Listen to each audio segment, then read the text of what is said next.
어제 이 저녁 예배 때 여러분 함께 하셨던 분들은 이미 들었겠지만 이 창세기에는 세 가지의 이 시험에 대한 이야기가 나옵니다. 그 나샤라는 미혹의 시험, 유혹의 시험, 그다음에 나사흐라는 이 믿음의 시험, 그리고 오늘 이 말씀에 나오는 바한이라는 일종의 이 뭐랄까요, 공동체의 연합을 위한 시험이 있는데 오늘 요셉은 바로 형들에게 이런 바한의 시험을 합니다. 그러니까 요셉에 의해서 형들을 시험했던 그 이유가 뭐냐? 두 가지로 볼 수 있는데 첫 번은 그들에게 진심을 알게 하는 거죠.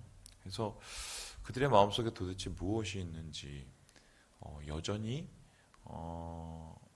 요셉에 대한 너무 떳떳한 그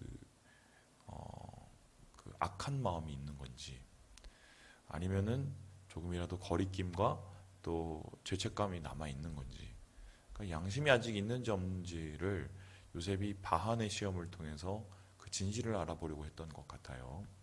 두 번째 이 시험의 목적은 무엇이냐면은 비슷한 상황과 똑같은 상황을 형제들에게 이렇게 제시함으로써 그들이 요셉의 심정을 조금이나마 이해하게끔 만드는 것입니다. 단순히 오늘 뭐 시므온을 잡아갖고 가두고 또 그들도 한 3일 동안 옥에 가두고 이 한 것이 요셉이 자기의 뭐 22년의 삶 속에서의 뭐 그런 많은 여러 가지의 그 아픔들이나 겪었던 그 괴로움들을 그들에게 안갚음하고 싶은, 복수하고 싶은 생각은 아니었던 것 같아요. 그것보다는 아마 요셉이 겪었던 그 괴로움을 좀 맛보게 하는 거죠. 그래서 자신들이 한 일, 그러니까 자신들이 요셉에게 한 일을 떠올리게 하고 이를 통해서 조금이나마 그들의 마음 속에 있는 이 양심, 그것이 건드려져서 돌이키게 하기 위해서. 그러니까 이 바한의 시험은 한마디로 요셉이 그들을 죽이기 위한, 그들을 망하게 하기 위한 시험이 아니라 그들을 용서하고 화해하고 그들과의 뭔가 새로운 연합의 이 기초를 좀 마련하기 위한, 빌미를 마련하기 위한 그런 시험이었던 것으로 오늘 판단이 됩니다. 근데 오늘 이제 결국 그러한 장치를 요셉이 이 그의 형제들에게 하는데요, 거의 치밀할 수준으로 하게 됩니다.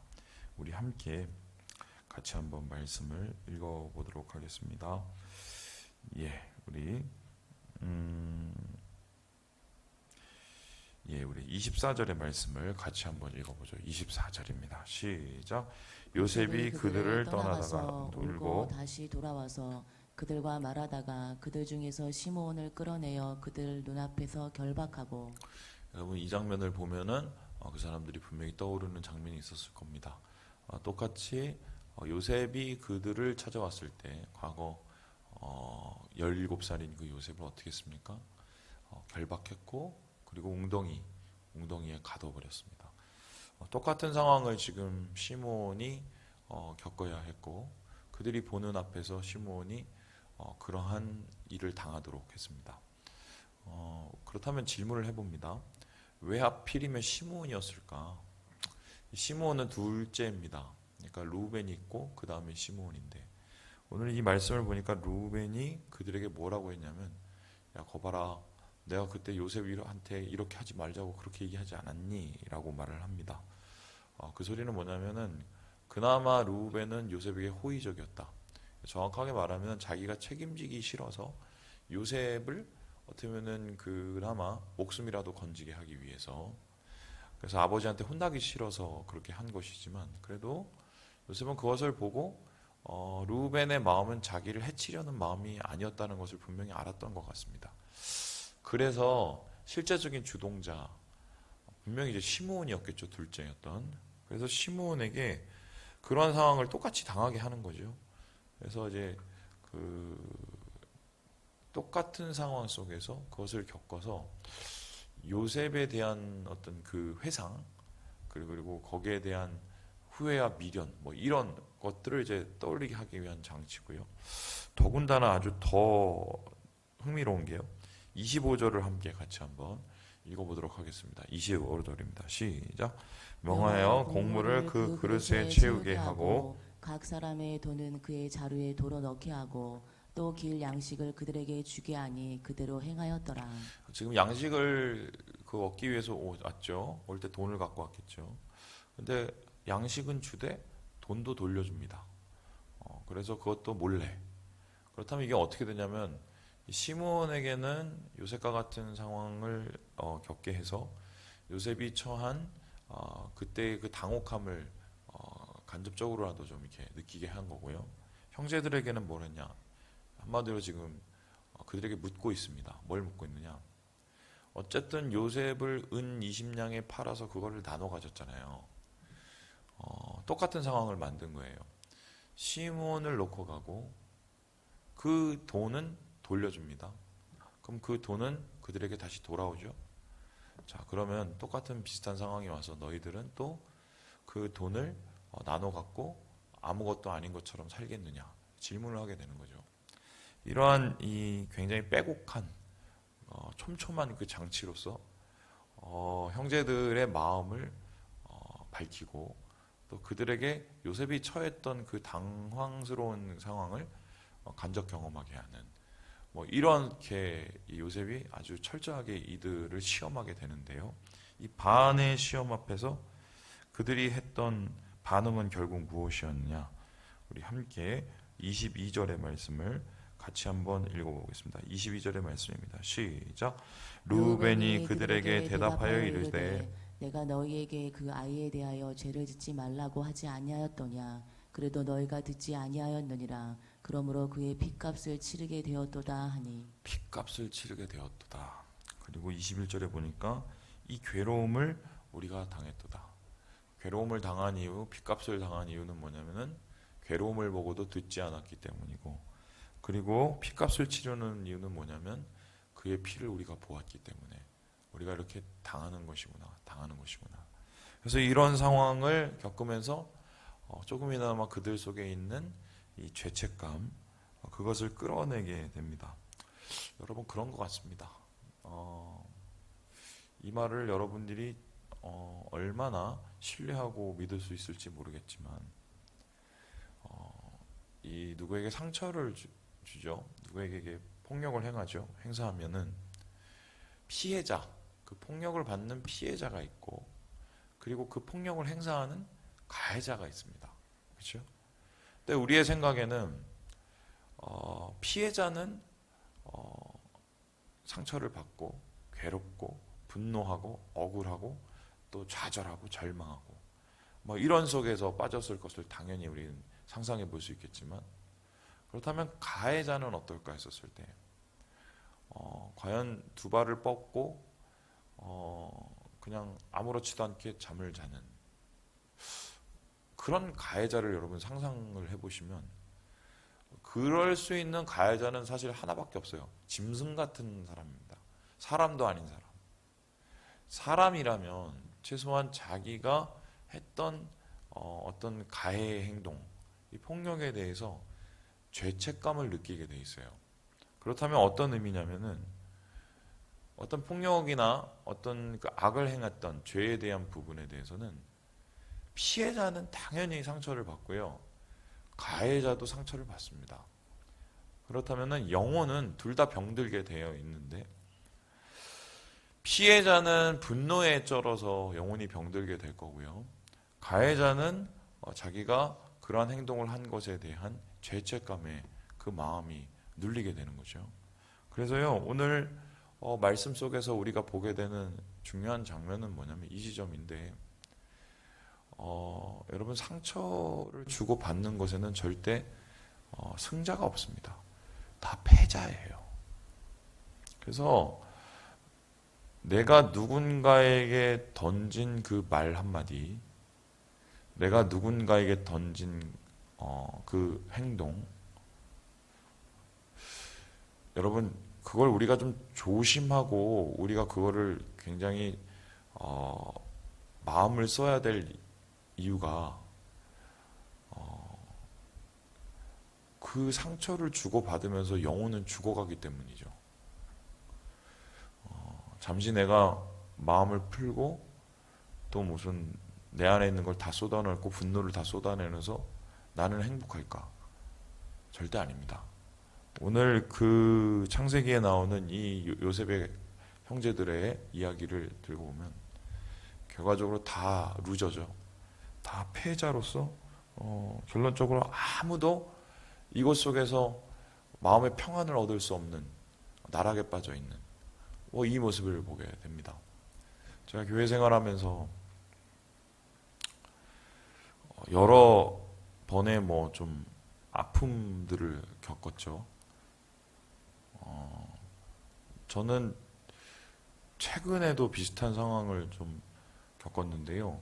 그 어떤 상황이냐면 제가 우연찮게 이제 저에 대해서 오해를 하시거나 좀 힘들어 하셨던 분을 이제 길거리에서 뵀어요. 예, 뵀어요. 근데 그날 제가 그 길로 가는 길이 아닌데 하나님께서 갑자기 그 길을 가게끔 이렇게 저를 이렇게 이끄셨어요. 이끄셔서 그래서 제가 그 길로 갔습니다. 근데 가는 그때 순식간에 제 마음속에서 뭔가 이게 메시지가 있을 것 같은 그 느낌을 받았어요. 그래서 그 길을 가다가 어떻게 보면 그분하고 마주쳤어요.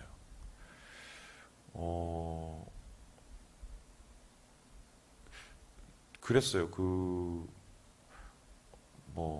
여러 가지 감정들이 올라올 줄 알았는데 마음속에서 막 또 이 여러 가지 말들이 막 꿈틀댈 줄 알았는데 안 돼 보이더라고요. 예.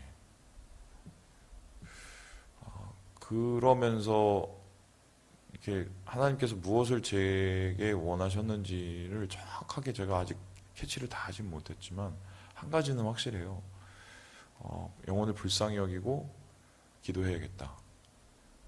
상처를 주고 안 주고의 문제가 아니라 주님 안에서의 이 공동체 안에서의 깨어짐은 하나님이 원하시는 것도 아니고 또한 이 깨어짐을 통해서 서로 주고받는 상황 속에서 영혼은 점점 망가지는 거기 때문에 나도 풀어야 되지만 저 영혼을 위해서 내가 기도를 해야겠다 이런 마음을 하나님께서 강력하게 주셨거든요.